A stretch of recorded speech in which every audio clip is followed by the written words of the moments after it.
We will continue with parts today. I'll show you at least two, well, three actually, different ways to use it. And you will use it a lot even when you don't plan for it. It's very versatile tool, and it kind of brings together all the techniques that we've learned previously. You'll find yourself mixing different cocktails for each client. And you have to get comfortable enough with using each technique so then you can mix it on the fly during appointments. Our brain, although it is kind of like a solid organ, still there are different sections, lots of them, and each is ruling separate functions. This is what parts therapy is. We are addressing different parts of our brain, physical parts. They may have different goals, contradicting each other, different functions. Some parts may have a just single goal to keep you alive, doesn't matter at what cost, just to keep you alive. Although might cause a lot of harm, sabotage you every day, but it keeps you alive. So all those parts of the brain, they're often very, very contradicting and fighting between each other. Why some people do self-punishing behavior. One part is fighting another part and punishing it. So that is a very simplified representation of what part therapy is. We are addressing each part separately. Obviously, the oldest part therapy would be shamanic, soul retrieval. We do exactly just that. We work with separate parts. And then the way we did an ancestral trauma healing protocol, we too worked with parts. We identifying it, recognizing it, acknowledging it. And there also we bringing outside aspect. It's not just us. It's not just our own mind, but also outside entities, ancestors, or whatever. In exorcism, we too do parts therapy, kind of, in a different way, but kind of the same thing. There is an attachment, outside entity that lives through you, talks through you, forces you to behave certain way, it forces you to experience certain states. So even exorcism, we too can consider a type of parts therapy. Even in past life regression, I would say too, this is a type of part therapy because we're regressing, we're identifying part of ourself where the root of the problem we're trying to solve originated. Sometimes we don't even have to do anything once we found it, we just have to acknowledge it's it. The mind will do the rest. So you see how it all comes together now.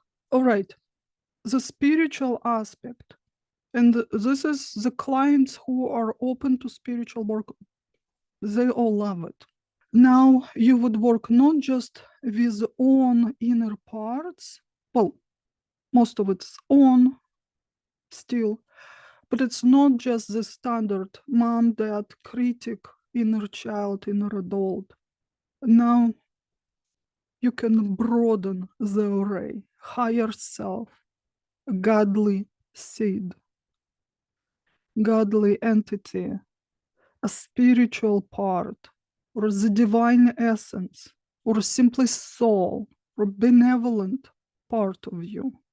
From my work with clients, even if I did not lead there, if I never discuss that spiritual aspect, we will look for a part that does certain behavior or whatever. Who are you? Identify yourself. What do you do for my client? And they will tell me those things. Well, I am God. I am higher self. I am a light part of this person. Even if it's not your plan, you have to be ready for those things. May very much come up. But it also broadens what you can do within the session. Now you can use more general, more vague language, just bringing all the kinds of spiritual terminology and use that as a metaphor to cover up the suggestions needed. Therefore, you're making your work more effective. You see how all techniques come together. You cannot just be specialist in one thing and work effectively. You need all of it. You can't make soup out of one ingredient. I have no idea how people who are experts in very narrow niche work. Do they even have a lot of clientele? I have no idea how that works. Because within one session, you'll find yourself using all sorts of different modalities. Because we are very complex beings. Our mind is total chaos. There is a whole universe inside. How can you fix it with one tool or one technique? It's not possible. If you decide to work within the spiritual realm, very simple thing you can add to any session, actually. Now, I am inviting whatever language your client use or you think more fitting within the context of the session. I would like to invite your higher self or your future self, even if you don't want to bring in the spiritual aspect, your future self that is older, or if you're working with a higher self, that knows much more, that has eternal wisdom that it accumulated through many lifetimes. Or you can say, okay, the part that is closest to God, that has the most wisdom, the wisdom that goes far beyond this lifetime. So you invite in this part, and now you explaining the situation, the pain client experience, and the goal of the client. And you ask for guidance and for help. And then sometimes people will ask for helping them to become more intuitive, not even psychics or healers, regular people with regular jobs. I had quite few clients like this. It just on day-to-day basis, it doesn't look like I have any intuition. I never have this gut feeling people talk about. I had a lot of people like this. So in that case, working this way would be very helpful. Now I'd like you to be more present, the higher self or godly part of the person. I'd like you to be more present and more involved in the life and guide my client. So that's one of the ways to use. Another way, we can activate, we've done it in shamanic journeys quite a few times. I can activate inner warrior, inner healer. So whatever the client needs, we can invite or activate or awaken. You choose the words in the context of the session.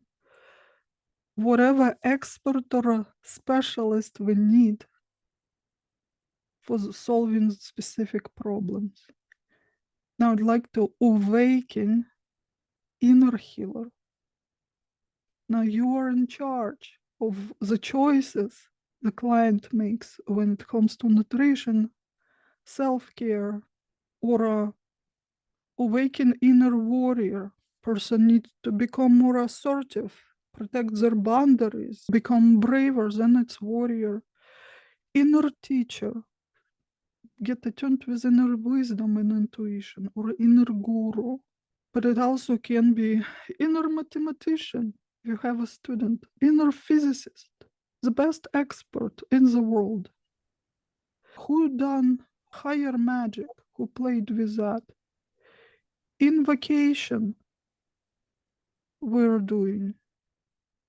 of specific entities who are specialists within their niche. It's kind of part therapy too. We can invite one of those ancient demons who are in charge of winning gambling, for example, or who are specialists in the romantic realm. So instead of ancient demon invocation, instead of performing high magic rituals, we would do part therapy and work within our mind. And imagine you can build up whole team inside.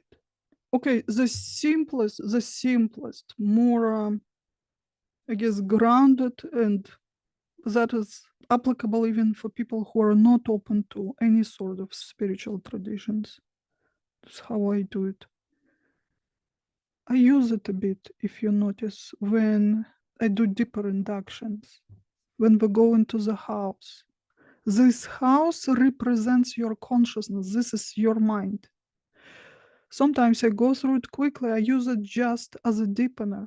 But sometimes if you notice, okay, look around, tidy up. Is everything in its own place? And it can be endless work too. You can build whole long program on it. Very versatile. So the house, it's a representation of your own mind, your consciousness. Tidy up, organize everything. So each room then would represent separate parts or separate sections of the mind, whichever you want to use. And now, room by room, we're not making soup in the bedroom. For each item, its own place, the same in our mind. When there is a chaos and we're disorganized, then it's a problem. We can't think clearly, we can't focus, we have anxiety. And even here, this element of shamanism or even witchcraft, as within, so without, as above, so below. Our space, our home, car, garden, office, it's all a reflection of what's happening in your head. If you have depression, anxiety, if your own internal processes are disorganized, it sure will be reflected in your space. And just like we can, body and mind connection, we can work with the body to improve our mind state, or we can do the opposite, work through the mind to help the body heal. Here's the same. You can become more mindful and intentionally manage your internal processes, your thinking. And over time, gradually, you'll notice that your space is more orderly. You'll put more effort into organizing and tidying up. Or you can start the process backward. If lots of anxiety, depression, at least you can start like having shower and tidying up your room, your home. And that helps you to feel better. Then you gain more clarity. Those things are very intertwined. So here you can assign room to different functions within the session. Have them tidying up, organizing, and then the thinking process becomes more orderly. And gradually it will be reflected in their space too. I like to use that with hoarders. It's very effective.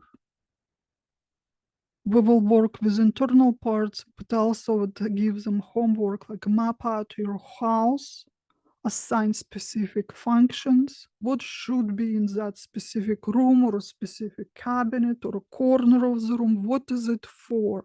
Therefore, you're not using it for anything else. You're not bringing the objects that don't belong there, don't fit in. Very gradual, and beginning is painful.